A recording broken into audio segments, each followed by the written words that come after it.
Hey guys, tonight we slide deep into the snow-covered past, into a world where longboats bob on freezing tides, where the sky glows low and golden with northern light, and inside smoky timber halls, rough-browed men and silent women lean over carved game pieces in total silence. You're in the middle of it, wrapped in furs that smell like seal, fat and wood smoke, breath steaming in the cold air.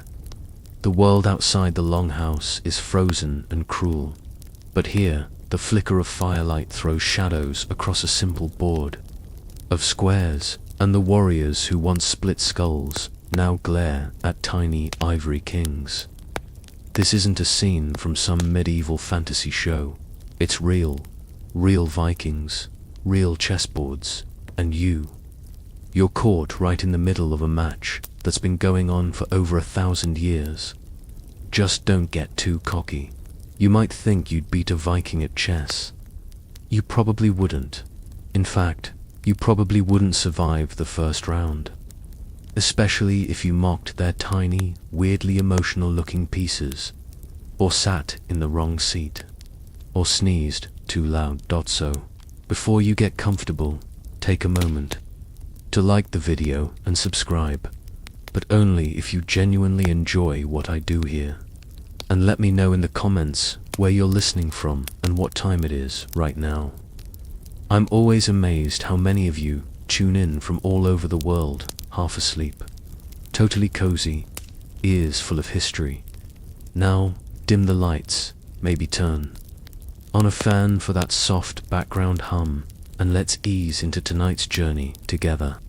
You're crouched in the back of a longhouse, and your fingers are almost numb from the cold. Someone hands you a warm cup of mead. Yes, it's fermented honey, and it's stronger than it looks. Around you, the wooden hall smells of sweat, pine tar, and boiling stew. A dog snores in the corner, twitching in a dream.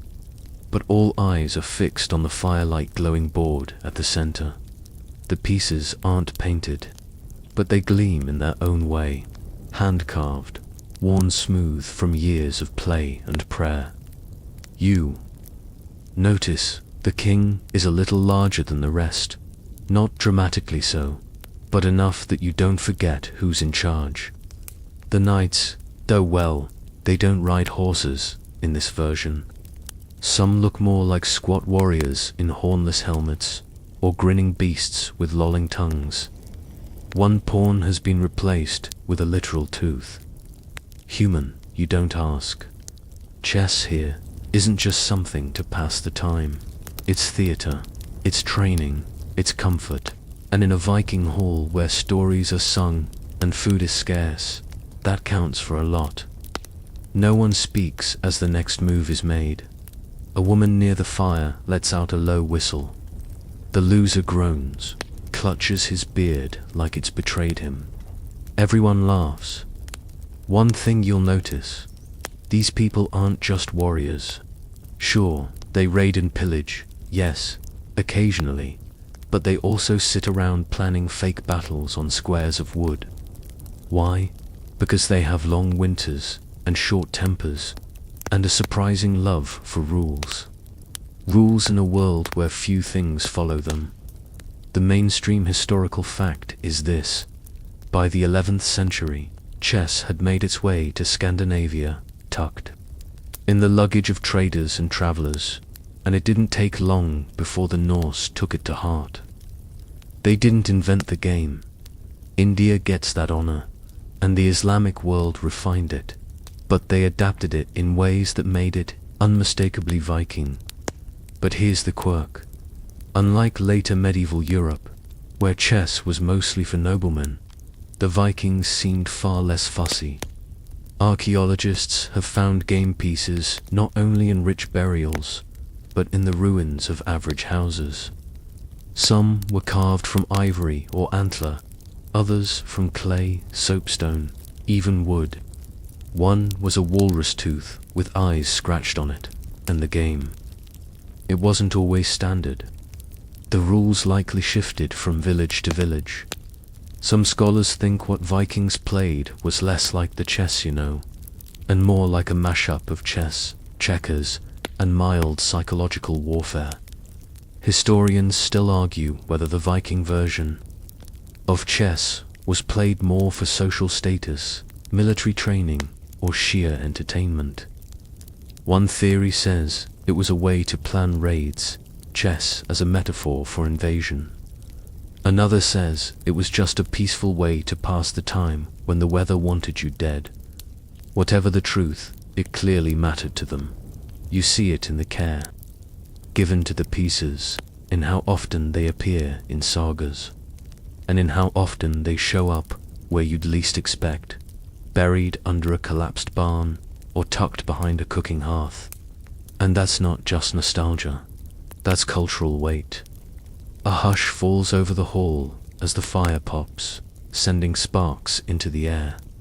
The game ends. The loser tips over his king, sighs dramatically, and someone passes him another drink. No one gloats.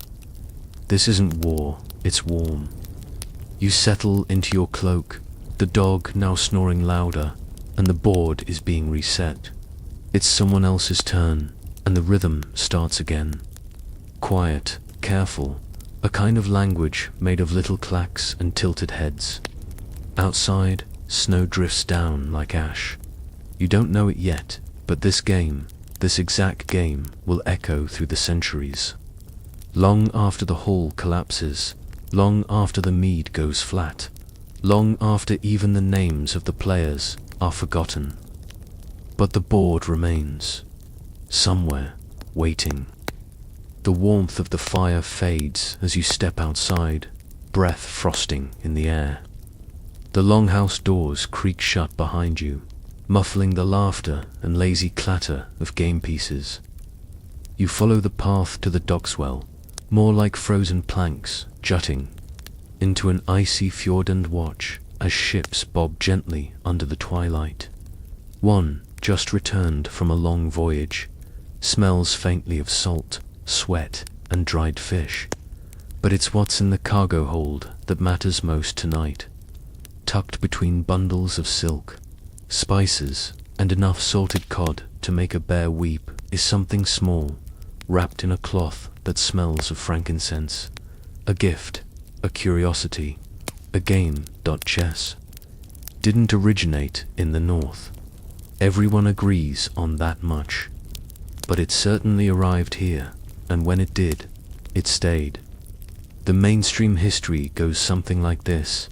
Chess began in India, around the 6th century, as a game called chaturanga, featuring elephants, chariots, and kings. From there, it spread westward through Persia, the Islamic world, and eventually into Europe via trade routes, war, and wandering monks with too much free time. It didn't exactly hop off a ship in full Viking gear, but it got here, bit by bit, over decades, centuries even. And when it arrived in Scandinavia, oh, the Vikings took to it like ducks to a frozen pond. You stroll down the dock, imagining a bearded sailor hauling a sack over his shoulder inside, not gold or weapons, but a finely carved set of game pieces from the Abbasid Caliphate, or maybe even Constantinople. They'd seen markets from Baghdad to Byzantium, and now they were headed straight for a longhouse where the locals still believed in frost giants. You have to admire the journey, not just of the pieces, but of the ideas they carried. Games don't travel alone. They bring rules, metaphors, hierarchies. They carry traces of the cultures that created them, and the Vikings, well, they loved a good cultural souvenirs, long as they could make it their own. Some say the earliest sets arrived through the Varangian Guard, those Norse mercenaries hired to protect Byzantine emperors. Others credit Viking merchants returning from deep in the Russian river systems, having traded with Islamic scholars and Persian nobles. Still others argue that missionaries may have brought it, hoping chess would serve as a civilizing influence. Spoiler alert, it didn't. Historians still argue whether the first chess sets in Viking hands were fully formed, rule-bound games, or simply exotic artifacts that got interpreted however the locals felt like. After all, imagine getting a Rubik's cube without the instructions and assuming it was a religious relic. It happens, but however it got here, it stuck. And not just in the big cities. Archaeologists have uncovered game pieces in small settlements, isolated farms, even way out in the Norse colonies of Greenland and Iceland. That's commitment, especially when you consider the weight of some of these sets. One carved walrus ivory king could double as a weapon in a pinch. The quirky detail. One tale suggests a Viking trader first saw the game in a Middle Eastern bazaar and bought it thinking it was some kind of war planning tool. He then promptly used it to impress a jarl by pretending he'd invented it himself. Classic. And the people, they adapted quickly. The basic layout, 64 squares, 2 sides, kings and knights, wasn't too foreign. Vikings already loved board games, and Hnefatafl, a local strategy game, had been around for centuries. It also involved asymmetrical play, kings under siege, and tactical movement. So chess didn't replace anything, it slid into a ready-made space. It wasn't about choosing between old and new. It was about combining them, a classic Viking move. They did it with gods, some Norse, some Roman, some local spirits they met. Along the way, with art, with fashion, and now, with games. You watch a crate being unloaded. A thick hand lifts the cover, and for a moment, you glimpse it.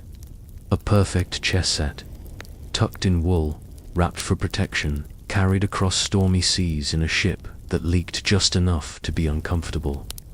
The figures look tired. So does the man who carries them. You imagine his journey across flat, frozen seas, past cliffs and icebergs, chased by storms and maybe a few angry creditors. And yet, what he's most excited to show off back home is this little game, this portable battlefield that tells you everything. The seagulls cry overhead, cold and persistent, and a boy runs by carrying a sack of fish. You follow him up the trail, back toward the settlement. He's going to watch his uncle play chess tonight, even if he doesn't understand all the rules. Yet one day he will. That's how games travel, not just by boats, but by bloodlines, by memory, by watching, imitating, fumbling your way toward mastery. A few centuries from now, someone will write about this moment and wonder whether Vikings truly got chess, whether they played it the right way. Historians still argue whether the Viking version preserved the spirit of the game or mutated it beyond recognition. But does it matter? They played it, loved it, carried it across oceans, buried it with their dead. And somewhere, maybe in a long-forgotten grave under frozen turf, a game remains unfinished. A king lies tipped, a knight mid-charge, waiting. You're inside again, this time crouched near a low wooden table. It wobbles slightly on the uneven floorboards, and someone stuffed a bit of wool under one leg to stop the chess pieces from sliding. A draft creeps in from the door, just enough to remind you that you're still very much in the Viking North. But the room is quiet. Eyes locked on the board, your gaze drops to the pieces. They're odd, not the polished ebony and ivory you might expect from a modern chessboard, but worn, primitive, and unnervingly expressive. One rook scowls with such ferocity you instinctively check whether it's supposed to bite. A knight leans slightly forward, carved with an exaggerated jaw and wide-set eyes. The queen looks like she's judging your posture. You squint. Maybe she is. Here's the mainstream fact. Viking chess pieces were often made from local materials: walrus ivory, whalebone, antler, even reindeer horn. That wasn't just about availability, it was also about storytelling. A piece carved from the bone of a hunted beast wasn't just a game. Token it was part of your personal saga. Every gouge of the knife, every etched detail, was part of the maker's voice. You reach out and pick one up. It's heavier than you expect. Cool to the touch, slightly greasy from years of handling, and worn smooth in the middle but still sharp at the edges. Someone cared about this piece, maybe even named it. Not all Viking chess sets were elegant, of course. Many were simple, crudely shaped discs or squares with faint markings, but the ones made to impress, they were works. Intricate, weird, sometimes even comical. One piece, unearthed in Sweden, shows a wide-eyed warrior biting his shield in fury, likely a berserker, mid-rage. Another resembles a monk, eyes skyward, as if asking the gods for better opponents. The quirky tidbit here: some pieces had actual teeth embedded in them. Whether animal or human remains a matter of, let's say, delicate scholarly silence. But if you're wondering whether Vikings might have played with a pawn carved from Uncle Einar's molar, yeah, possibly. This was a culture that drank from skulls and decorated halls with whale ribs. After all, you lean closer, watching the players move. No clocks, no notations, just breath, tension, and the occasional whispered insult. The sound of carved bone tapping wood is strangely satisfying. Unlike modern sets, which follow a standard design, Viking chess pieces could look vastly different from region to region.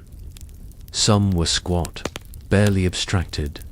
Others stood tall and intimidating, with grotesque expressions frozen in ivory. The famous Lewis chessmen, discovered in Scotland but likely crafted in Norway or Iceland around the 12th century, are prime examples. They look deeply stressed, like they've all been asked to do public speaking on short notice. You glance again at the queen on the board. Her wide eyes stare blankly ahead, mouth tight in a kind of permanent frown. She clutches her cheeks. In her hands, like she's just realized she forgot to turn off the oven back at the longhouse. Oddly relatable. Historians still argue whether the expressive features of these pieces were intentional caricature or simply a byproduct of local artistic style. Some say they reflect Norse theatricality. Others think they were meant to intimidate or amuse, to bring personality into the game. After all, a bishop with a furrowed brow hits different when it takes your knight. And it wasn't just the design that varied. The materials told stories too. A set carved from imported ivory wasn't just fancy, it was proof that you, or someone in your family, had traded far, possibly to the edge of the known world. Maybe you'd even seen Constantinople, or worse, smelled it. You settle down next to a low bench and let your fingers drift across a discarded rook. The bottom is scratched, the edges chipped, but it still stands proud, hunched slightly forward, like it knows something you don't. It probably does. There's a pause in the game as someone refills a cup. The other player wipes his hands on a fur-lined tunic and grunts thoughtfully. The atmosphere is half tense, half sleepy. You get the sense this match has been going for a while. Not minutes, hours. And here's something curious. Viking chess wasn't always played in quick bursts. Some matches stretched across entire evenings, even days, like slow-cooked revenge or mead hangovers. It wasn't about winning fast. It was about dominating the board with a calm, terrifying certainty. The two men playing now are older, grizzled, with rough hands and hair like tangled rope, but they move their pieces with careful grace. like blacksmiths shaping a blade. This isn't leisure. This is ritual. A rematch, maybe. Or a quiet way to settle a grudge without bloodshed. You glance down again. A new piece appears on the border, horse-shaped knight with spiral eyes and a lopsided grin. Its legs are stumpy. You love it immediately. You wonder what these figures would say if they could speak. Probably something judgmental, possibly in Old Norse, and definitely loud enough to wake the neighbors. But they don't speak. They just sit there, watching. You lean back against the wall, letting your shoulders relax. The fire pops. A player sighs as he realizes he's walked into a trap. The other nods, slowly, savoring the moment. That's the thing about chess in Viking times. It wasn't just about outwitting your opponent. It was about style, patience, and having the best-looking, weirdest little bone goblin on the board. The match heats up. Not in speed. Mind you, these Vikings are still playing like they've got until the next winter solstice, but in intensity. One player leans closer, beard brushing the board. He grunts, lifts a knight, hesitates, then places it down with a soft clack. The other smiles without showing teeth. That's the Viking equivalent of declaring war. You shift a little closer, careful not to knock anything over. This isn't just a game, it's a duel. But the weapons aren't axes. They're bone knights and ivory queens. And it turns out that, for the Vikings, playing chess wasn't a break from being a warrior. It was a different way to be one. You'd think, wouldn't you, that a game like chess, with all its quiet thoughtfulness and slow burn strategies, wouldn't really suit a culture known for raiding monasteries and yelling things in all caps. But here's the thing.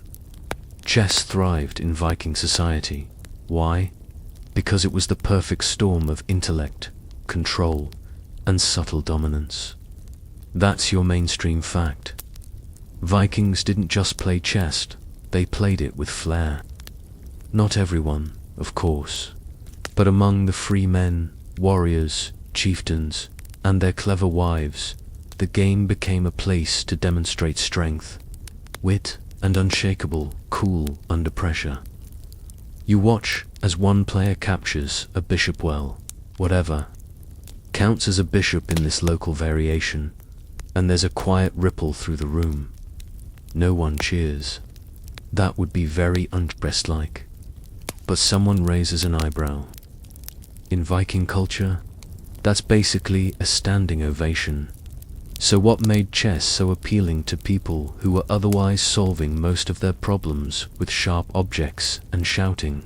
2 words: controlled violence. It's all their territory. Defense, sacrifice, surprise attacks, but in a form that won't cost you a leg or 2. The board is a battlefield, and each piece is a warrior. Even the pawns, they're not cannon fodder. They're proud little foot soldiers, each ready to die for glory or occasionally survive to become something much cooler.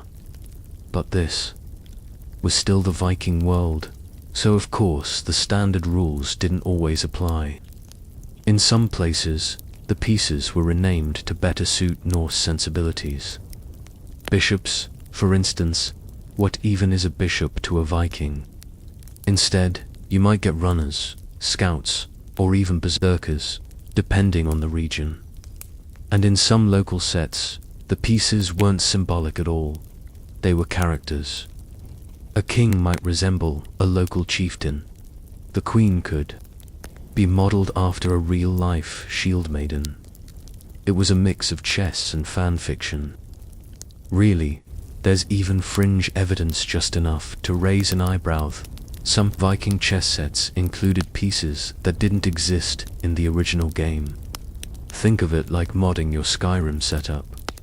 One such rumored piece was the warlord, who could move like a queen and jump like a knight. Was it balanced? Probably not. Was it fun? Definitely. You stifle a laugh as one player leans in, eyes narrowing. He lifts a rook with all the solemnity of a death sentence, holds it mid-air, then sets it back down, a fake out. His opponent doesn't blink. That's the level of respect we're talking about here. Two men, barely moving, trying to outsmolder each other over a board made from whale vertebrae. And that's the quiet beauty of Viking chess culture. It wasn't about being the loudest, strongest, or even fastest. It was about being the cleverest, the most composed. The man who could hold back, wait, lure his enemy into overextending, and then strike cleanly. Historians still argue whether chess was truly a widespread pastime among Viking Age warriors, or if it was mostly confined to the elites. Some say the frequency of found game pieces suggests it was everywhere. Others point out that most sets are discovered in high-status graves. Either way, the symbolism stuck. You watch the game shift again, pieces lost, defenses breaking down. The board looks like a tiny, tidy battlefield, and you can't help but see the echoes of real raids and skirmishes. In the same way you might play Risk and somehow start planning the conquest of Canada again. These Viking players were reenacting their lives through the game, just with fewer decapitations and more raised eyebrows. The quirky detail, theirs. A legend about a Viking jarl who refused to marry off his daughter until a suitor beat him 3 times at chess. The man who finally did supposedly cheated during the second game and distracted the jarl with a goat during the third. Romance was complicated back then. Someone in the corner starts softly retelling an old saga. It's not sung this time, just murmured. But it's about a king who played chess before battle to clear his mind. A warrior who moved pieces in his dreams and foresaw the outcome of war.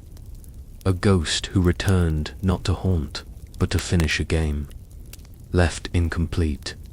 And you start to get it. This wasn't just a game, it was practice.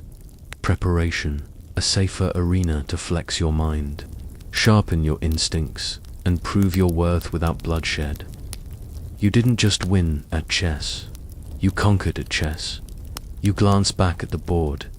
The king is cornered now, trapped between a knight and a rook. The player exhales, accepts defeat, and reaches forward to tip the piece with one calloused finger. The match ends. No one claps. But someone does refill the mead. That's how Viking chess felt: quiet, brutal, and somehow elegant. A battle without bruises, where the sharpest blade was your brain. The mead flows again, thick, golden, and just enough to blur the edges of the longhouse. A new match begins, but something's off. One of the pieces looks different. You squint. It's not a bishop. It's definitely not a rook. It's taller than the pawns, broader than the queen, and it's holding a sword the size of a loaf of bread. Its face is frozen mid-raw. Yep, that's a berserker. See, when Vikings got their hands on chess, they didn't just learn the rules and play like polite little monks. Oh no, they hacked the game apart and made it their own. In some regions, especially Iceland and Norway, they swapped out the more mysterious figures like bishops, which made little sense to non-Christian societies, for something they did understand wild-eyed. Frothing warriors who entered battle without armor and without fear. Mainstream historians note that in many Viking chess sets, bishops are notably absent or unrecognizable. Instead, you get vague humanoid figures, sometimes wielding weapons, sometimes biting shields. They might be religious figures, or scouts, or madmen, who's to say? The Vikings weren't exactly handing out user manuals. The berserker was the perfect fit, a symbol of unrelenting force, of rage turned into strategy. Ironically, this lunatic of the battlefield became a calm, carved figure on the board forever, paused mid-scream. You watch as the berserker piece slams forward, capturing a pawn with blunt finality. The opponent sighs deeply. It's not just the loss, it's the insult. No one wants to be beaten by the madman piece. And here's the quirky part. Some game variants included special moves for the berserker. Rumors from sagas and Icelandic manuscripts hint at versions where berserker pieces could jump to squares forward, or couldn't be captured unless surrounded. Were these real rules, or late-night drunken inventions? Historians still argue whether those berserker abilities were codified or just house rules that got out of hand. But it fits, doesn't it? In a world where rules were often flexiblest, especially if you had a big enough axe, why wouldn't chess be just as adaptable? You slide down to sit cross-legged near the board. The new match is faster, more aggressive. Both players are younger, their pieces worn but not yet cracked. The berserkers fly across the board like they've had one too many mushrooms, which, by the way, isn't entirely a joke. There are accounts, possibly exaggerated, of Viking berserkers consuming hallucinogenic fungi before battle. Whether that carried over into gameplay is anyone's guess. But the facial expressions on these pieces suggest they've seen things. It's not just berserkers replacing bishops either. Some sets swapped out queens for shield maidens, 4 shield maidens, equally terrifying. Others used dogs or wolves instead of knights. You could probably tell a lot about a community's values based on what creatures or characters showed up on their chessboard. It wasn't about creating a consistent, universal game. It was about making it feel right, culturally, viscerally. Vikings weren't interested in chess as a rigid ritual. They wanted it to reflect their world, their chaos, their courage, and their grudges. You notice one player place a piece just a little too hard. The other flinches but says nothing. There's some history here. Not war, maybe, but tension. A joke gone sour. A sheep stolen. A brother insulted 3 winters ago. Either way, the board becomes the battleground, which again was part of the point. Unlike in modern times, where chess is mostly a sport or intellectual hobby in Viking culture, it also acted as a conflict diffuser. When tempers ran high, a match might be proposed. Not to distract, but to redirect. Better to settle the matter with pieces than with axes. Of course, sometimes the game just made things worse. There's a half-believable saga involving 2 brothers who started a match over who got the bigger portion of dried cod. When one lost a game and the fish, he stormed off, stole a boat, and accidentally burned down the longhouse. Moral of the story: cod portions matter, but here tonight, the match continues with only the occasional heavy sigh or passive-aggressive pawn placement. The berserker remains center stage, dominating the board with pure chaos. No elegance, no subtlety, just brute force in a cute little helmet. You wonder how people in other parts of Europe would have reacted to these rule-bending, berserker-filled chess variants. A French nobleman, perhaps, traveling north to visit his Viking allies, politely unpacking his pristine set with rooks that actually look like castles. And then suddenly he's playing against a woman who insists her queen is a wolf, and bites if you move too slowly. You smile. Sounds fun. Historians still debate how formalized these rule changes were, or whether they were even acknowledged beyond their local settings. Was there ever a Viking chess federation to standardize berserker movement? Of course not. That would have required at least 5 people in the same room agreeing on something. An impossible task in a society where most disputes ended with yelling or exile. But the spirit of it, the need to make the game reflect them, that's the real story. A piece is taken. The berserker goes down, captured by a smug little pawn. There's laughter, even the losing player smirks. It's poetic. Sometimes the smallest warrior topples the loudest beast. Sometimes you win by not going berserk. You lean back, let the mead settle. The pieces return to their starting positions. No one's in a rush.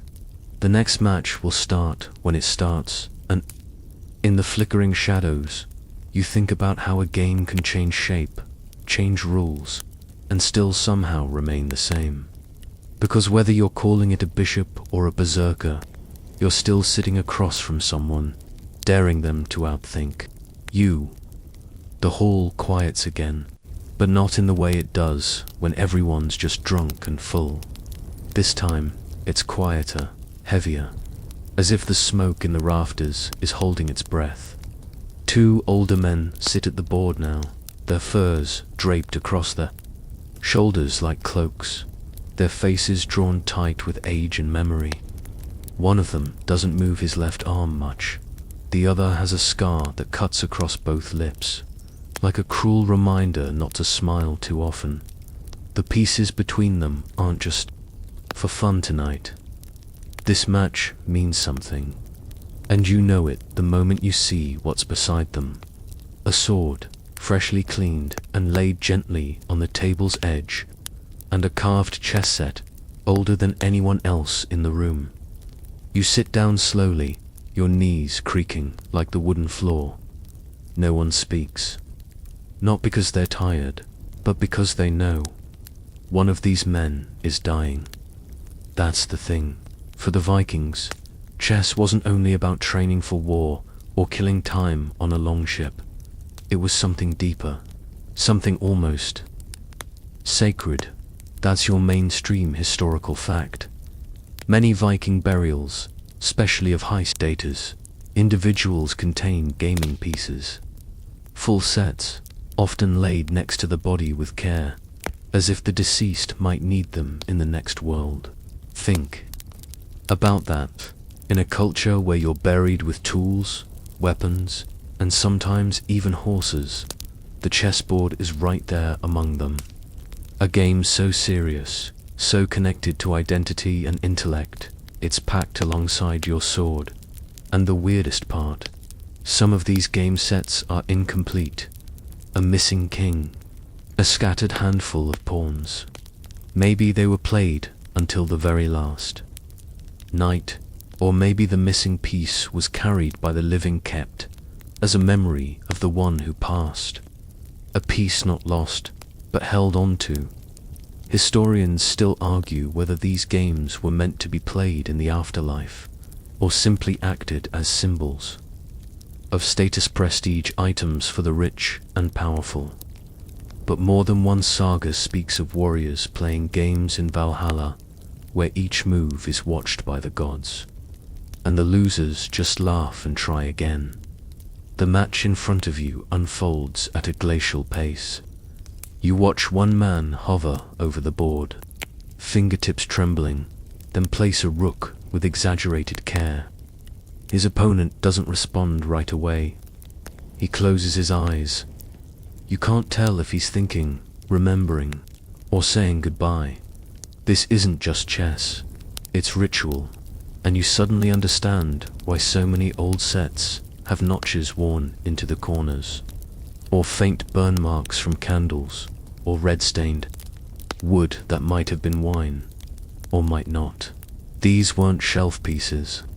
They were used, often. Probably right up until the moment someone said, "It's time." There's one tale from a saga, half myth, half maybe true, of a warrior who died during a match. Right as he placed the final move, he slumped forward. His last act, checkmate. The piece still in his hand was carved into his gravestone. talk about dramatic flair. You blink back into the present. The older man has made his move. His opponent answers it immediately. A pawn exchange, remarkable but solemn. This is not about who wins. This is about playing one more time. The fire crackles, low and warm. A woman nearby hums a soft tune. A boy crouches close to his grandfather, learning not just the game, but how to watch the game, to sit with the weight of it. And you realize, in this moment, that chess is doing what no blade or hammer ever could. It's holding memory, carrying it, passing it down, not with chance or runes, but with strategies and pauses and tiny carved men moving across a battlefield of squares. The quirky detail. One preserved Viking grave contained a full gaming board but no body. Just the board, and one intricately carved knight. Was it symbolic, a memorial? Or did someone simply steal the rest and forget the knight? The archaeologists don't know. But the image sticks with you, a lonely piece in a dark grave, waiting for the game to resume. One of the players coughs now. A dry, rattling sound. He winces and wipes his mouth. You can see it in his face. He's not long for this world. And still, he reaches forward, touches the queen, and moves her into a position that changes the board completely. A bold move. Aggressive. You can almost hear the younger men mutter their respect. The other man leans back, eyes wide. Then slowly, he nods. Not in surrender, but in understanding. They both know what this is. This isn't a final game. It's a final story. And when it ends, it does so gently. No one speaks. The winning move is made, and both men rest their hands on the table. One of them, maybe the one you expect, maybe not, closes his eyes and breathes deep. Someone lifts the sword beside him. Someone else wraps the game pieces in a cloth, and it's done. You don't see grief. Not exactly. What you see is recognition. A man who played with honor, who fought not just with weapons, but with mind and memory, and who left behind not just stories, but pieces, some carved from bone, some carved from the hearts of those who sat beside him. The fire hisses. Outside, the snow begins again, and the board is cleared. The morning after a death is always the quietest. You step outside into air that bites, but doesn't draw blood just enough to make your breath visible and your thoughts slow. Smoke drifts lazily from longhouse chimneys, curling up into the grey sky like question marks. Somewhere nearby, a goat makes an annoyed sound that somehow manages to express both hunger and existential dread. Inside, the chessboard has been cleaned, the pieces packed away. But you notice something new by the hearth. A younger man, barely out of boyhood, really sitting cross-legged with a much older woman. Between them, another board, smaller, simpler. Pawns made from carved bone, maybe a reused knucklebone or two. Their kings are different sizes, clearly part of two different sets, mashed together like patchwork armor. And just like that, the cycle starts again. That's the beauty of it. Chess wasn't locked away in the halls of the mighty. Sure, the fanciest boards were buried with jarls and chieftains, but the game itself trickled down like mead at a crowded feast, slow, sticky, and eventually reaching everyone. That's your mainstream historical fact. Viking children played strategy games. Maybe not always chess as we know it, but variations of it. Tafl games, like Hnefatafl, were the Norse mainstay for centuries before chess arrived. They were asymmetric. Strategy games with a king defending against attackers.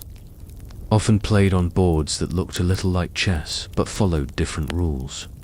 And when chess finally entered the scene, it didn't completely replace those games.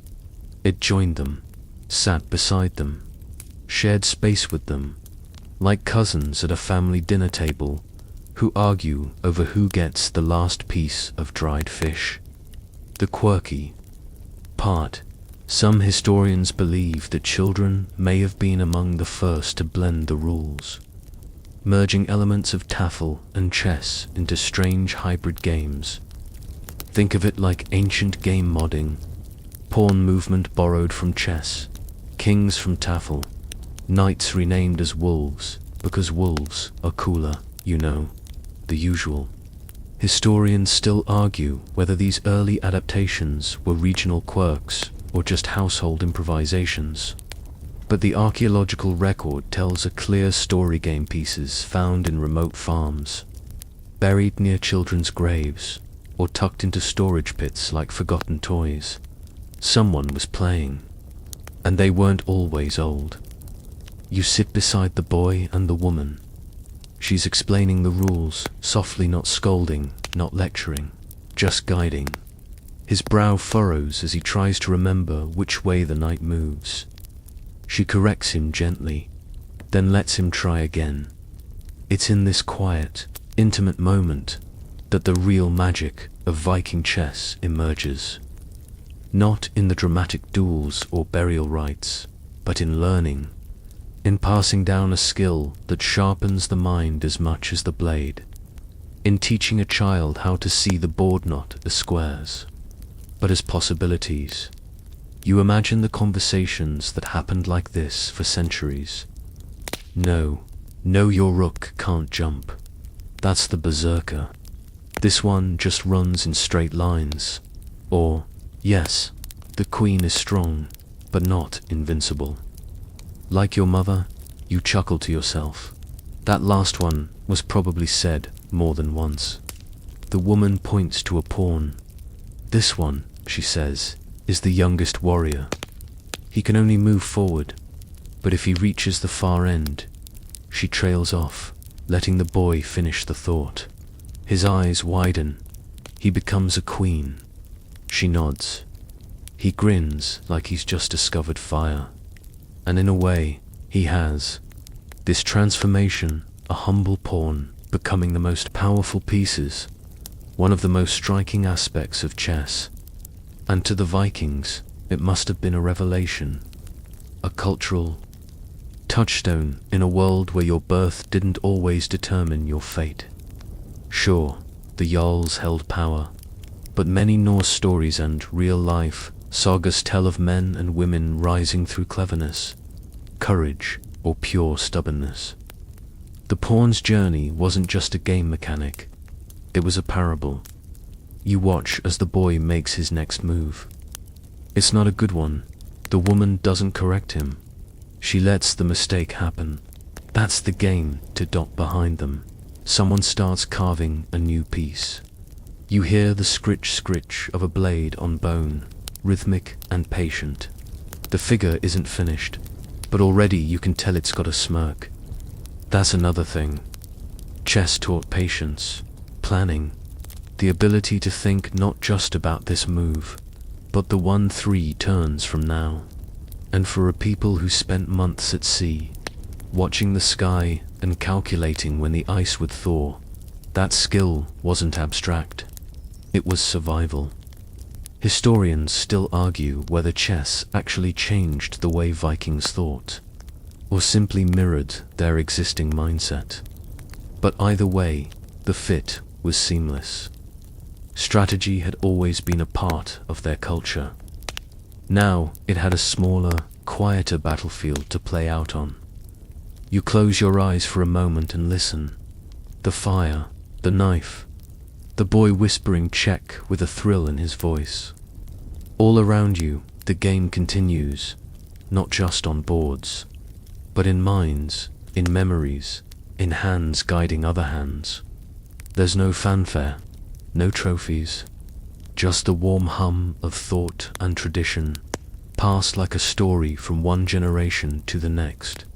And in that moment, you understand something profound. Chess didn't survive the Viking Age by accident. It lived on because it fit. because it could be taught by a grandmother to a child, and then again by that child to their own, because it was small enough to carry across oceans, yet deep enough to hold the soul of a culture, because even in a world of battle cries and frostbite, there was still room for a quiet square board and a question. What will you do next? Later that same day, you find yourself outside the longhouse, wandering along a windswept bluff that overlooks the sea. The fjord below is still and silent, like the game boards you've watched all night. But up here, the wind whistles past, your ears like an impatient ghost, and the ground crunches with frost underfoot. And there, not far from the edge, two men sit cross-legged on a flat stone slab. A game board rests between them, carved right into the rock. The pieces, pebbles, and bits of bone, some marked with soot, others left pale and natural. Nothing fancy, nothing that would impress a merchant or chieftain. And yet, the intensity of their concentration could melt glaciers. You crouch down again. A new setting, same story. Because that's the historical fact. Now chess was portable. Boards were carried on ships. Sets were rolled up in cloth. Pieces were carved on the go sometimes. Mid-voyage, between storms and starlight, one side of a gaming board might be chess, the other a different game entirely. Viking multitasking at its finest. And that's not just speculation. Archaeologists have uncovered foldable or double-sided boards from the Viking Age, suggesting these weren't just indoor activities for winter nights. They were brought to beaches, to camps, even into the heart of enemy territory. Yes, apparently there were moments when someone said, "We just raided this monastery, anyone want a quick game while the boat's loading?" And why not? In a world where time was a luxury, where winters were long, travel was dangerous, and you could lose 3 toes and a cousin to frostbite, chess was the perfect anchor. A thing you could take with you, a piece of home that fit in a pouch. You glance down at the board again. One of the men places a soot-darkened stone forward. His opponent responds with a pale shard of antler. The contrast makes it easier to see. There's no real visual drama, no carved berserkers or wide-eyed queens, just utility, simplicity, focus. The quirky tidbit. Some Viking Age chess sets weren't even pieces at all. They used runes, small sticks or stones marked with runic characters, to stand in for the usual figures. And some of those runes didn't even denote traditional chess rolls. They had names like Fehu and Tiwa, symbols of wealth and war. Were these customized rules? Magical enhancements? Or just board players trying to spice things up? Historians still argue whether these rune-marked games were variants of chess, or something entirely different, part game, part divination. Either way, the image is unforgettable. A Viking seer tossing rune-marked bones on a cloth, predicting a raid. Then, a moment later, using the exact same bones to challenge a crewmate to a game of strategy. You settle into a patch of grass and watch the game continue. The moves are quick, almost reckless. This isn't the slow, meditative play of the longhouse. This is speed chess, Viking style. Pieces clack against the stone in rapid succession. One man grins, the other scowls. Someone's definitely losing, and badly. A small crowd gathers, just a handful of men with wind-burned faces and sea-matted hair. They joke quietly, pointing at the board. It's not just competition, it's entertainment.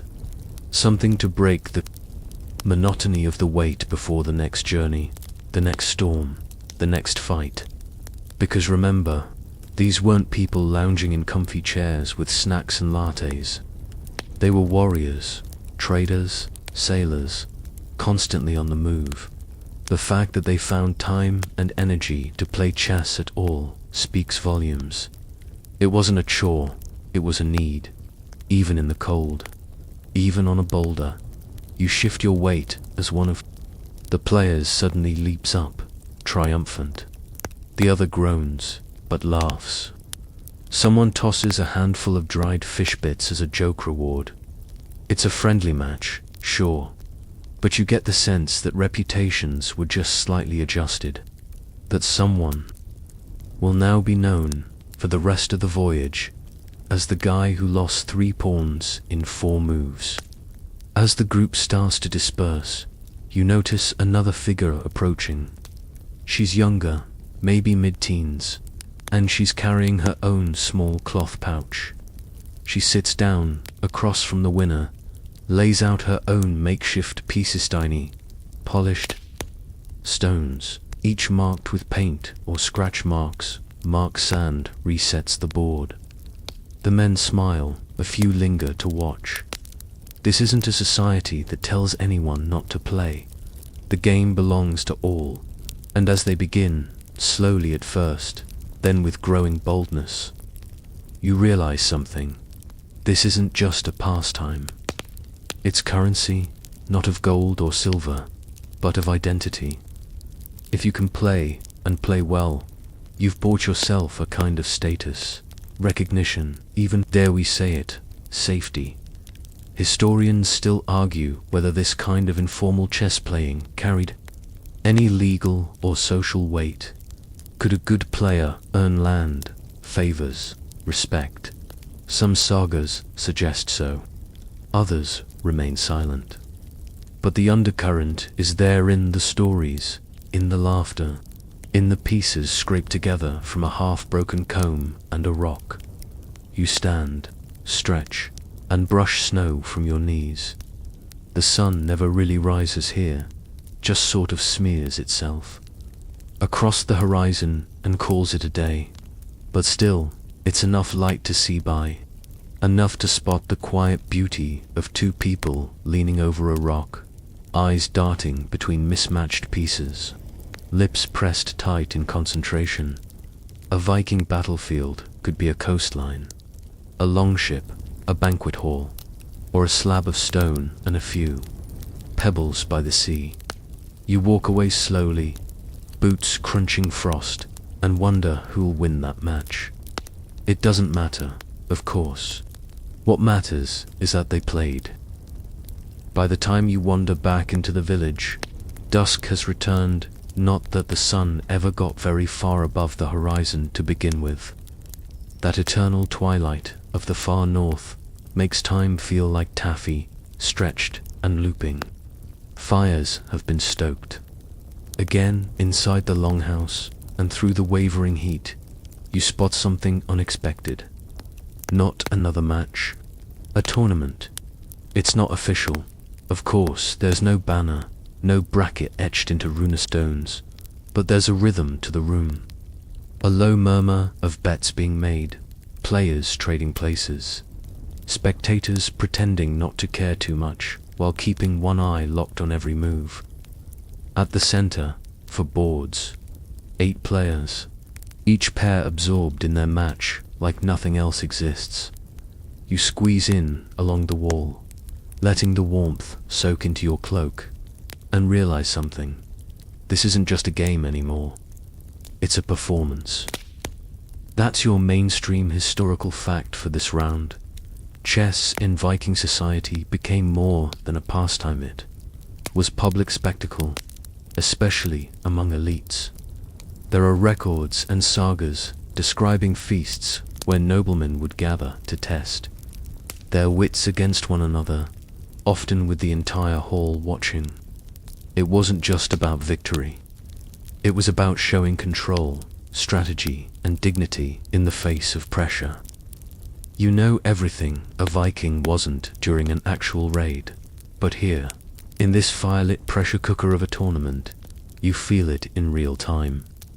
One player has just sacrificed a queen intentionally. You think, and the gasps around the room are as loud as a horn blast. The opponent freezes. His fingers hover mid-air.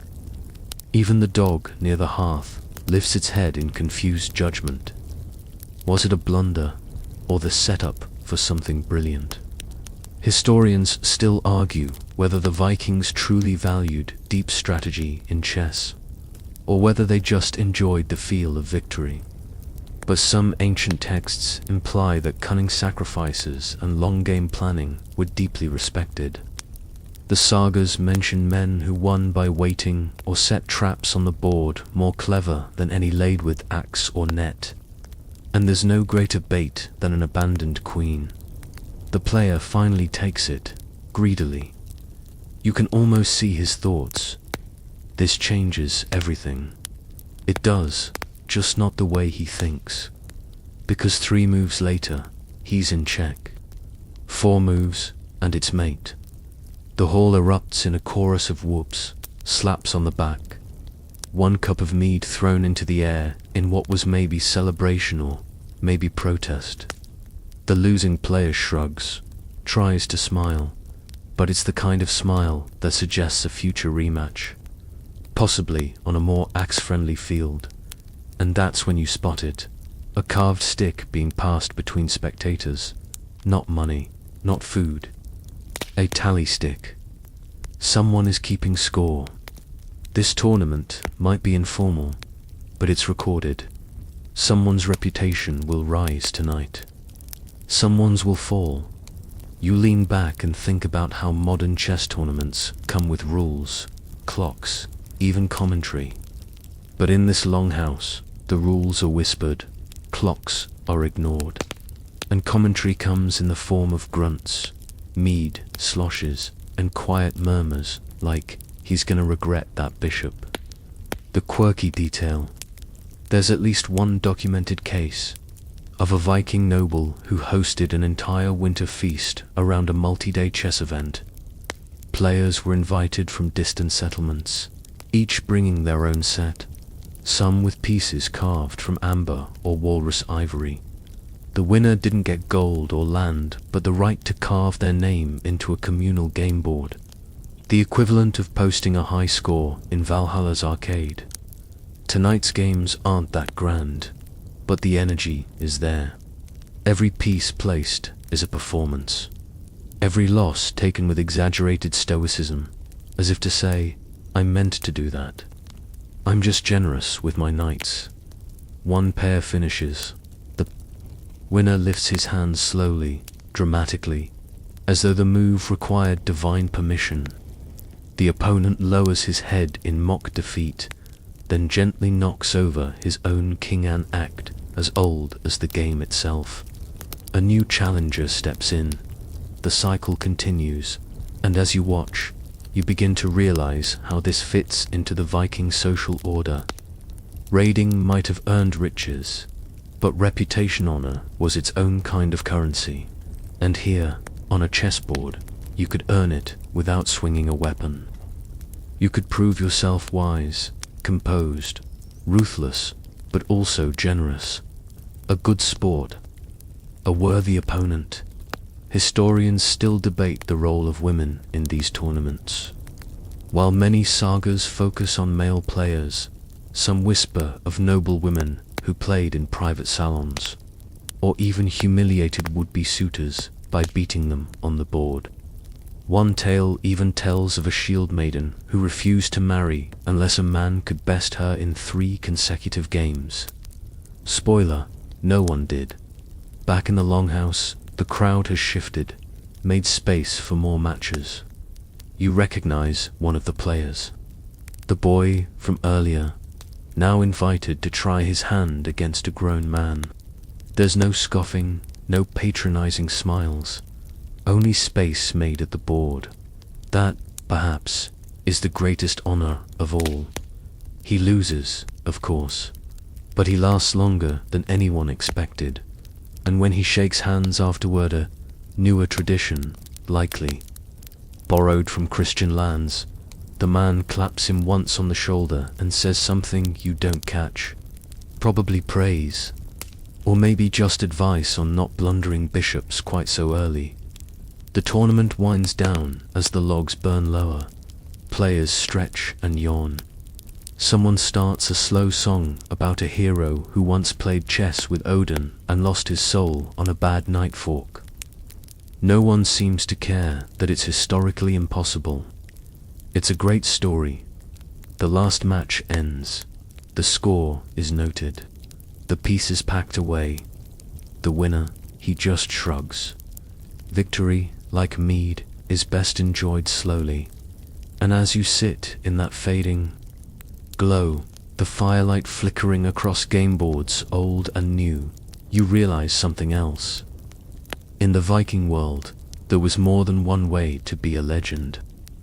You wake late the next morning to the dull thud of snow falling from a rooftop and the unmistakable sound of someone muttering about a missing rook.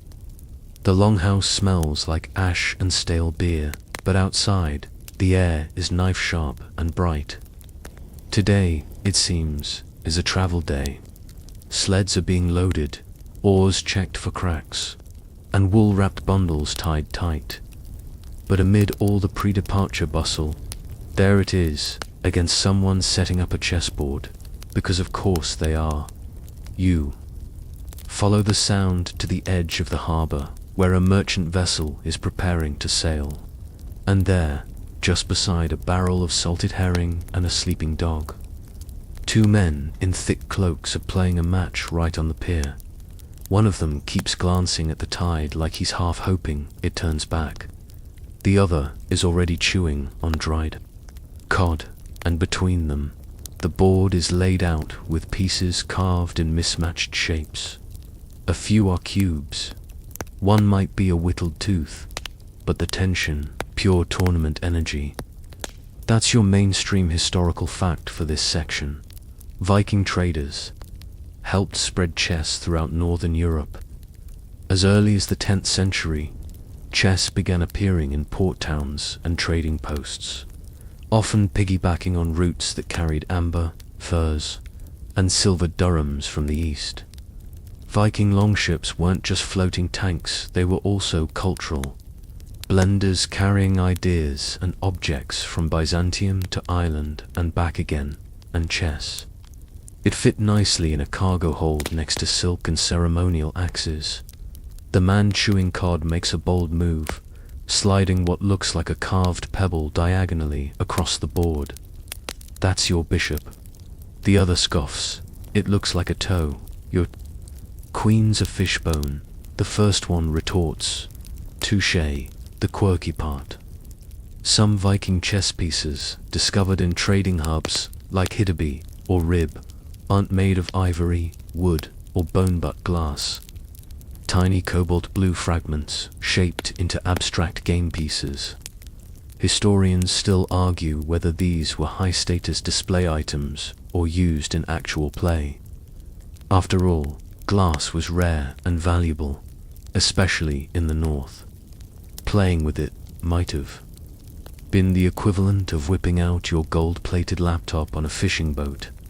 Bold, fragile, slightly unnecessary, and yet someone made them. Someone played with them. You settle on a crate nearby and watch the tide creep closer. The match is surprisingly fast. Maybe because the players are cold, or maybe because they've played each other 100 times before, and each move is less about surprise and more about ritual. Like dancers who know exactly where the other will step. One of them wins. Barely. They nod, clap hands, and begin to pack up. Not just the pieces, but the board itself. You notice it's carved into the underside of a wooden lid. Multi-purpose, functional. So Viking, and it's not just the pieces that travel. It's the rules, or more accurately, the versions of rules. Because as Viking traders moved through various cultures, Slavic, Frankish, Arab, they didn't just absorb chess, they remixed it, played it slightly differently depending on who was across the board. One version might emphasize queens, another might restrict pawns to one space at a time. And then there were language barriers. Imagine trying to explain en passant to someone who's never seen a knight before and thinks the pawn is supposed to bite.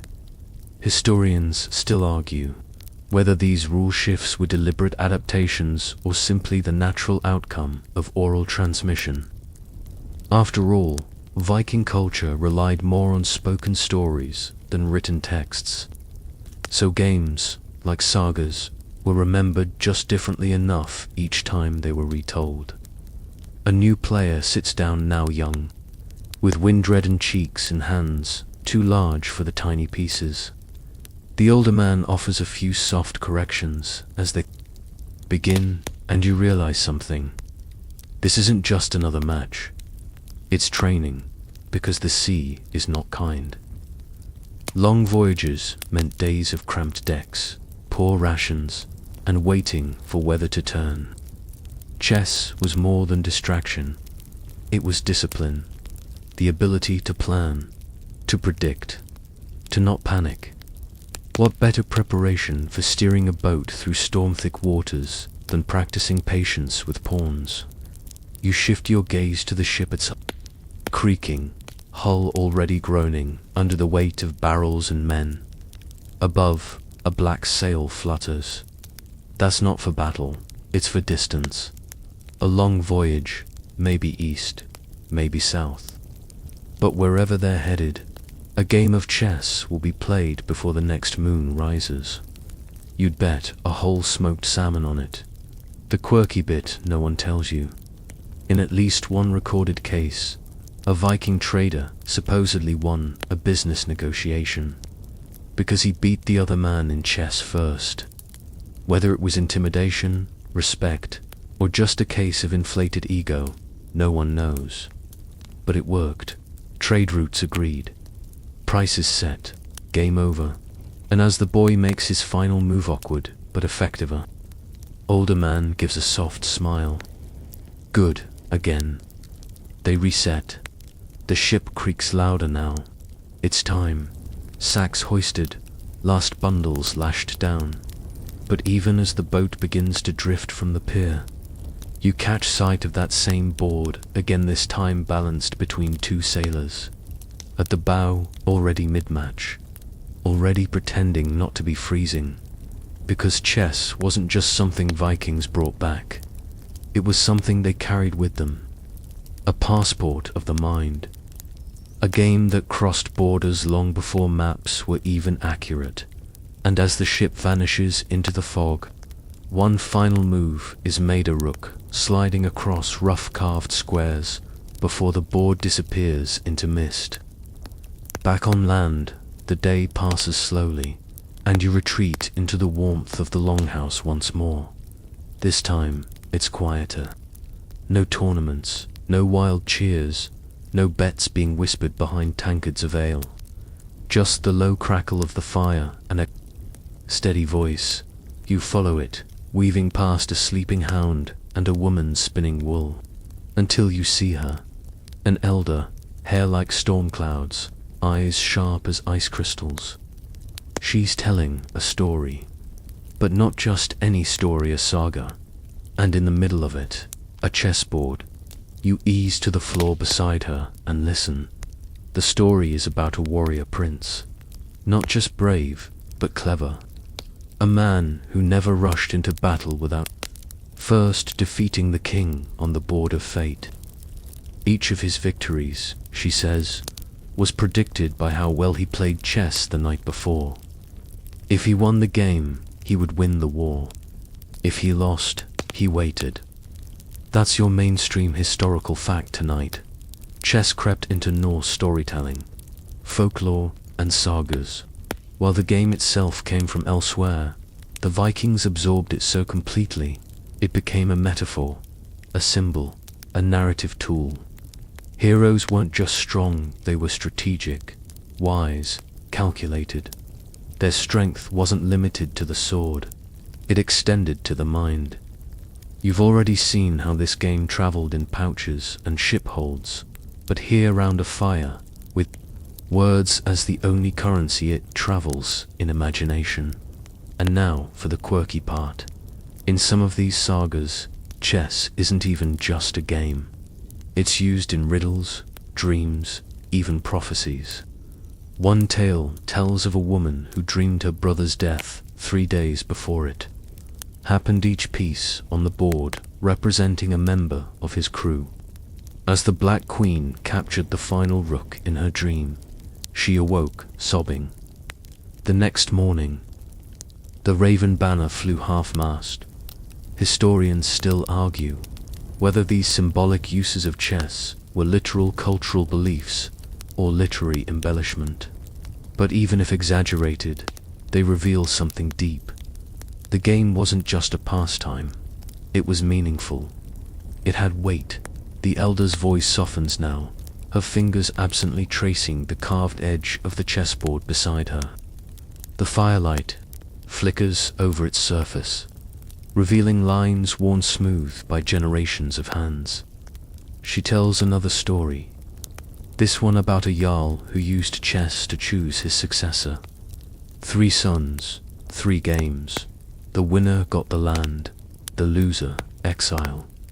The middle son, apparently, flipped the board halfway through and walked out. He later became a sea king, raiding France. So, you know, good for him. You can't help but smile. It's ridiculous, but it's also perfectly Viking. You glance at the board and see something strange, pieces arranged in a position mid-game. But there are no players. Just the story. Just the board. Like a puzzle left behind by someone you'll never meet, daring you to figure out what happens next. A small child inches closer, his breath misting in the firelight. The elder notices and gently shifts her story, drawing him in. Now the tale is of a queen, not just powerful on the board, but in life. A woman who ruled in her husband's absence, played nightly matches with foreign traders, and kept a personal game board inlaid with bits of amber and iron. When one visiting king tried to marry her off by force, she challenged him to a match. Win, and she'd wed him. Lose, and he'd leave. She'd beat him in 12 moves. Historians still argue whether she was real. The elder says with a knowing twinkle in her voice, but her board was found, buried in stone, still waiting. The fire cracks again. Someone stirs in sleep. Outside, snow begins to fall, soft and quiet, a whisper against the roof. And in that moment, you begin to understand how the Vikings saw the world, not in simple binaries of war and peace, strength and weakness, but in layers. A battlefield could be blood-stained or checkered. A hero could ride into battle or sit cross-legged by the fire, plotting his next move. And the sagas kept both kinds alive. The elder pauses her story and finally looks at you. Do you know the best players never boast? She says, they let others tell the tale. You nod, she smiles, and without another word, resets the pieces on the board. Not to play, but to display. To let the next story begin. That's the thing. Chess became part of Viking identity, not just as a tool or a game, but as language. A way to express power, wisdom, even fate. And like all the best Viking stories, it ends with a question. What will you do with the pieces you're given? The next day dawns slowly, if you can call it dawn. It's more like a sleepy grey blur that hesitates on the edge of night, like it's not quite sure whether to commit to being morning or just stay in bed. You step outside the longhouse again, your breath coiling like steam in the still air, and spot a group gathered near the shore. Not a funeral, not a battle, not a feast. A craftsman bent over a workbench made from driftwood and a flattened shield. He carves carefully, piece by piece, using the tip of a bone-handled knife and a small hammer to shape his latest creation. Chess pieces. Obviously, but not just any chess pieces. You lean closer. The rook is a stylized tower butt, with tiny serpent heads curling from the corners. The knight, a wild-eyed horse, mouth open in what looks like a frozen scream. The king has a sword. Across his lap, the queen looks positively furious. Yes, you've stumbled into the weird part of Viking chess. Because here's your mainstream historical fact. The famous Lewis chessman discovered in Scotland in the 19th century, but likely made in Norway, showcase some of the most iconic, eerie, and expressive Viking chess pieces ever carved. They're squat, bug-eyed, and full of personality. The bishops hunch like overworked monks. The knights look mildly traumatized. And the rooks, they're biting their shields in berserker rage. Literal shield biters. That's not metaphor. That's Viking chess. And this isn't artistic exaggeration. These pieces weren't just for decoration. They were used, touched, moved, captured, knocked over, played with by someone who thought, you know what this game needs. A rook having a full-blown existential crisis. You squint at the craftsman's work and realize he's not copying, he's interpreting. This is his version of chess. The pieces still follow the rules, sure, but they don't all look the same. The pawn is shaped like a farmer, complete with a sack over his shoulder. One queen wears a bear pelt. The king, he's got a helmet twice the size of his face, probably compensating. And now the quirky detail. Some of these Viking chess sets were intentionally made to be strange or intimidating. Why? No one's sure. Historians still argue whether the Lewis chessman's wild expressions were meant to be humorous, terrifying, or just expressions of Norse style where even your bishop might look like he's about to yell at you for tracking. Snow into the house. You sit on a rock and watch as a child approaches, holding a small carved piece of her own, probably her first. The craftsman nods, takes it, and inspects it seriously. It's uneven. One side is chipped. It looks more like a hedgehog than a knight. But he doesn't laugh. He hands it back with a nod of approval. She beams like she's just bested Thor in arm wrestling. That's the heart of it. The pieces matter. Not just in function, but in form. They reflect the people who made them. Where a wealthy noble might have chessmen carved from walrus ivory or whale tooth, a farmer would use bone, wood, even soapstone. A shipwright might carve his pieces from scraps of oak. A hunter might use antler tips. Whatever they had, they turned it into strategy. Historians have even found mismatched sets different sizes, shapes, colors, because not everyone had a full matching army. Sometimes you grabbed what you had and played. The point wasn't aesthetic perfection. The point was the game, and yet, even in their crudeness, these pieces have personality. One early bishop was found with a hollow base, possibly used to hide coins or herbs. A knight was discovered with a rune etched into his underside, maybe for luck or a curse. Or maybe someone was just bored one night and decided the horse needed magical tax advice. The craftsman wipes his knife on his sleeve, then picks up a fresh block of bone. As he begins the next piece, you realize something. Carving these figures isn't just art, it's meditation. Every scrape of the blade echoes 1,000 games yet to come.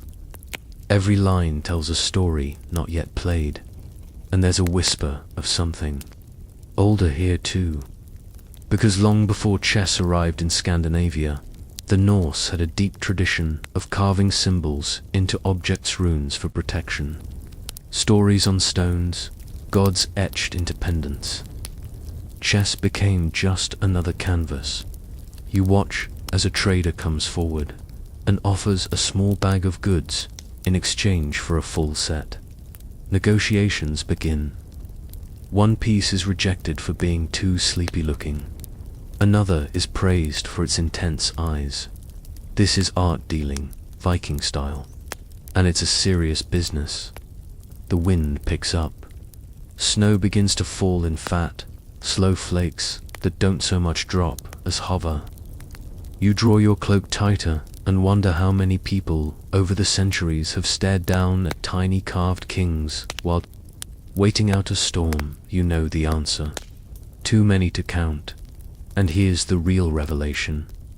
The game itself may be universal, but every Viking set is different, reflecting not just function, but culture, identity, humor, fear. You can tell what a player valued by the way they shaped their queen, whether they made their bishops tall and wise or hunched and grumpy, whether their pawns marched upright or stumbled like farmhands late to the harvest.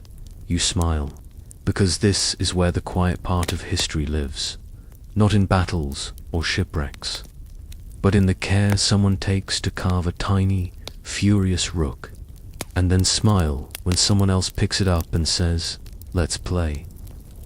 Later that evening, long after the craftsmen have packed away their tools and the snow has blanketed the village in muffled white, you find yourself drawn toward another fire. Not the central hearth of the longhouse this time, but a smaller circle just outside, ringed with stones and surrounded by half-frozen boots. Here, the players aren't warriors or nobles or merchants.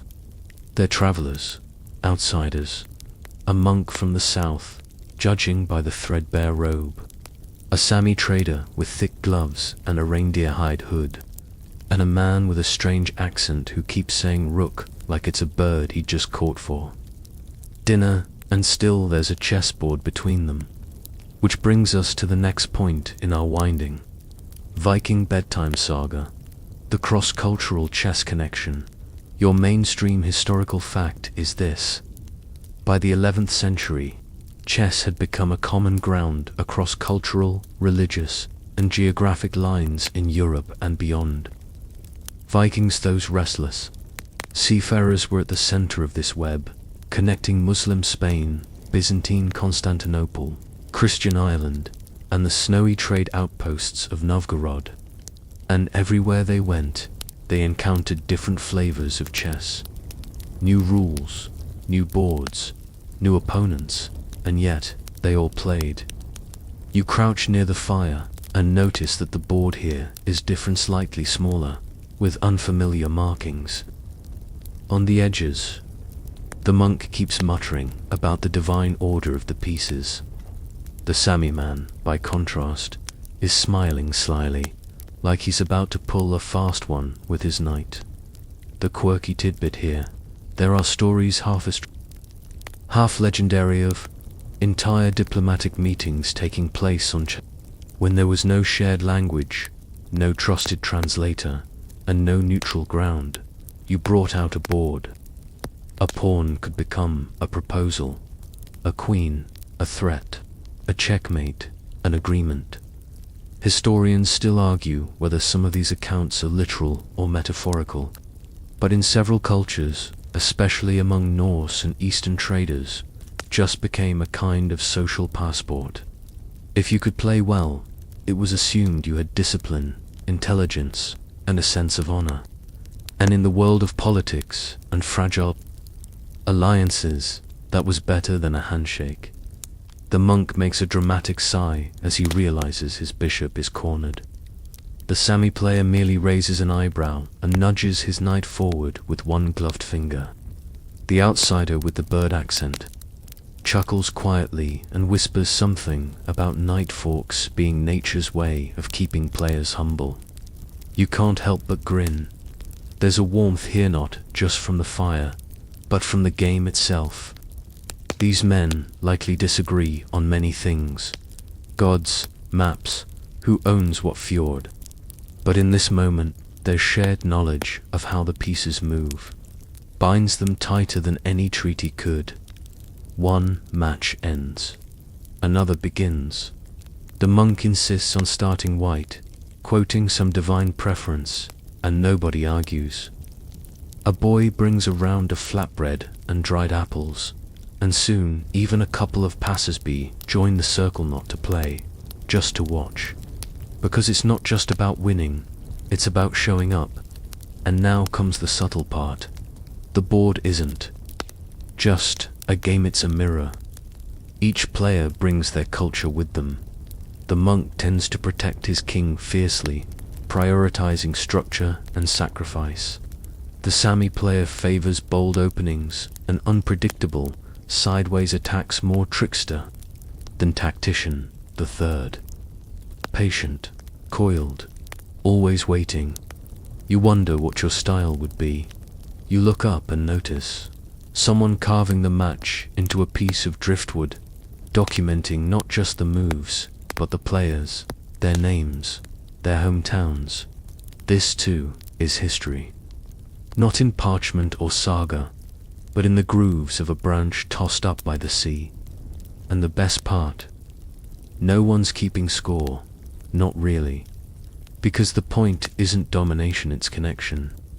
These players may part ways tomorrow, off to distant monasteries, reindeer camps, or ships bound for Frankish ports. But tonight, they've created a map of understanding across 64 squares. Historians still debate whether the version of chess, played, here Viking, Hnefatafl, Arabian Shatranj, or early European chess was strictly defined. The truth, it probably wasn't. Rules were fluid. What mattered more was that everyone wanted to play. That they shared enough in common to say, "Your knight threatens my bishop," and to understand the danger. A young girl steps forward now, bold as anything, and taps the Sami trader on the shoulder. He smiles, rises, and offers his seat. She sits without hesitation, pushes her long hair behind her ears, and starts rearranging the board like she was born in a chess set. Her first move, confident, reckless, beautiful. You lean back in the snow, eyes half closed, and think, this is the heart of Viking chess, not the pieces or the stories, but the shared language of the board. It's how cultures met, how travelers understood one another, how without a single word, a monk, a nomad, and a sailor could say, "I respect you enough to try and beat you."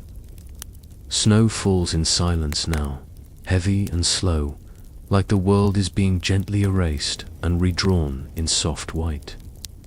You find yourself walking along the edge of the village, where the path curves toward the burial mounds low, rounded hills beneath layers of snow, each one a story sealed in earth.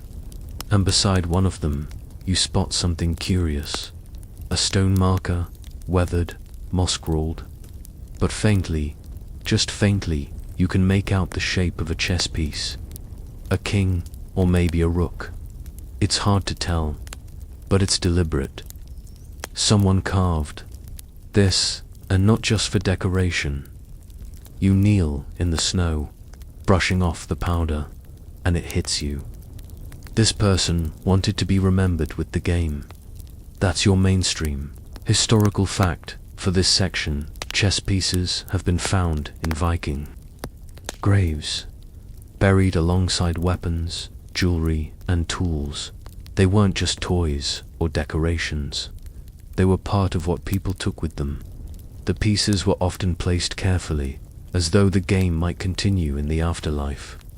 A sword for the fight, a comb for dignity, and a bishop, perhaps, to make sure the gods played fair. It's strange to think about, isn't it, that someone once sat beside this grave family friend. Maybe Rivalan said, he'll need his chessman. That in the grand list of things worth carrying into eternity, a pawn made the cut. And here comes the quirky detail. In one grave on the Orkney Islands, archaeologists discovered a single ivory chess piece, just one buried with no board, no other pieces, just the queen? Was it a symbol of power, of longing, of loss? Historians still argue whether she represented something sacred, something strategic, or someone. You stand again and look out over the frozen fields, trying to imagine the kind of Viking who would ask to be buried with chess. Was he a champion? A storyteller? Just a man who liked quiet, rainy days indoors? Or maybe it wasn't about status at all. Maybe the piece was placed there by someone younger, someone who remembered late nights at the board, lessons learned, matches lost and won and laughed over. And in that moment of grief, they thought he'd want this, just in case.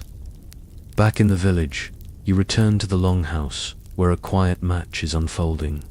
No crowd this time, just two older women, seated close, cups of tea steaming beside them. The game is slow, deliberate. Each piece moved with soft hands and long pauses. One of them frowns, leans back, and mutters, "You're playing like my nephew." The other grins, and moves her rook anyway. The board doesn't need drama, it has history. Wait, and you realize something.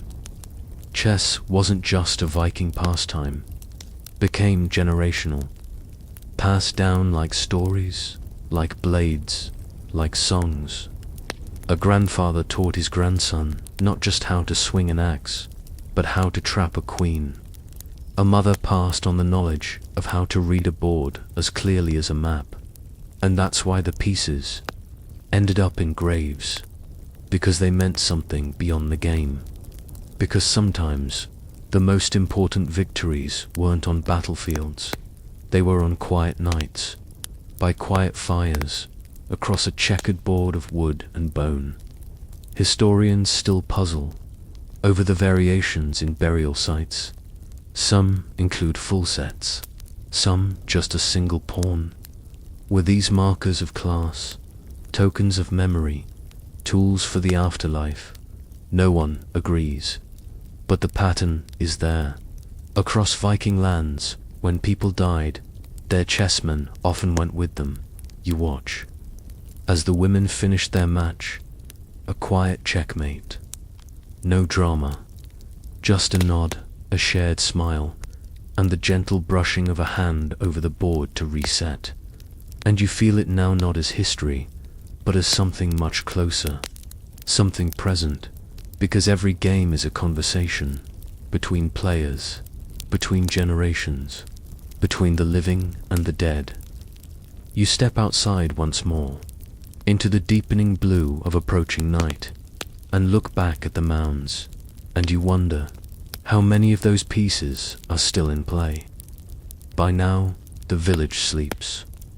Even the longhouse lies hushed beneath its timbered roof, fire reduced to a whisper, embers blinking like tired eyes.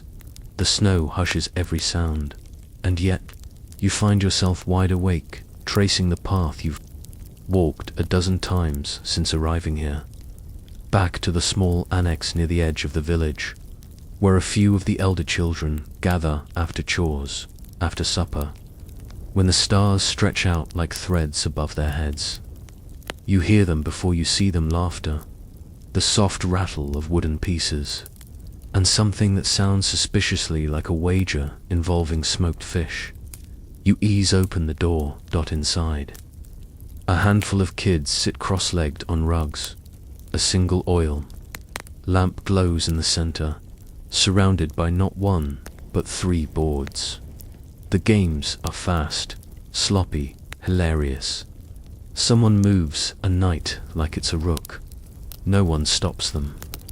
Another player dramatically declares, "I sacrifice my king," before being told, gently, that that's not how it works. But here's what matters. They're playing, and that's your final mainstream historical fact. By the 12th century, chess had not only entrenched itself in adult Viking society, but spread to the younger generation. In some regions, children's boards, smaller, simpler, sometimes even painted onto floor planks, have been unearthed in settlements. Some scholars believe it was used to teach not just strategy, but values, patience, foresight, and yes, how to lose without flipping the table. The quirky bit. In at least one Icelandic household, a rune-inscribed tablet was found that appears to be part of a child's homework, and a chessboard, one side a multiplication table, the other a crude 8-8 grid. Historians still argue whether this was coincidence, efficiency, or just a very practical Viking mum making sure her kid could count and castle. You settle next to a wall, watching the game unfold. One boy clearly has no idea what he's doing, but he's bluffing so well that his opponent is second-guessing everything. The room is filled with whispered strategy and big reactions to tiny moves. And it hits you. This is where chess truly lives now, not in elite halls or ship cabins, not even in sagas, but here, in rooms warmed by laughter and lit by lamp oil. Passed down not as ceremony, but as habit, as memory. One girl leans in and tells the boy across from her, "You always rush your pawns." He rolls his eyes and mutters, "You always talk during my turn." They smile, and the game goes on. No stakes, no spectators, just joy.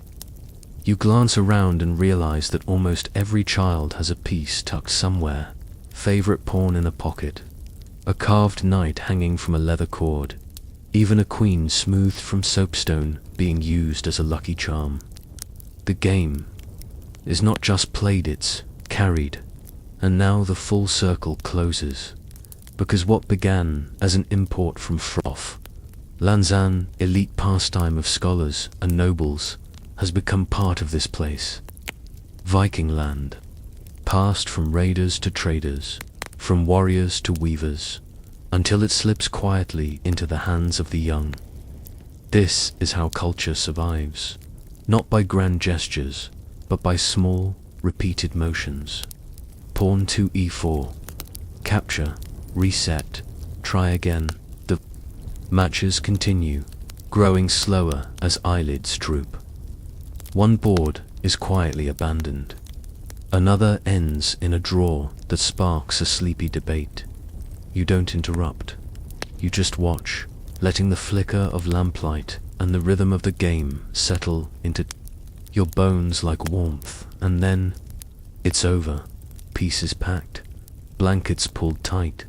The room empties with the quiet hush of good dreams on their way, and you follow them into the night, head heavy, feet slow, heart full. And now, friend, now we reach the end, so you walk once more through the snow-dusted village, beneath skies that barely shift from dusk to dawn, your breath soft against the quiet. The world has fallen into a slower rhythm now. Your steps grow smaller, your thoughts softer. The crackle of fire has become a memory. The voices, the laughter, the game, they all drift gently behind you, like steam rising from a morning cup of something warm. And in that stillness, you carry the images with you.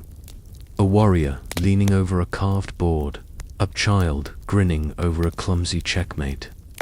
A ship bound for foreign shores with a chess set lashed into its hold. A queen buried beside a king, and the soft, eternal sound of pieces moved across wood, echoing like waves, because even the fiercest raiders needed quiet. Even the hardest winters needed stories, and even the sharpest blades were sometimes laid aside for a game. So now, let it all fade. Let the board grow soft in the candlelight of your mind. Let the pawns fall still. Let the king sleep. Let the rook bite no more. The match is done, and you, quiet player, have nothing left to prove.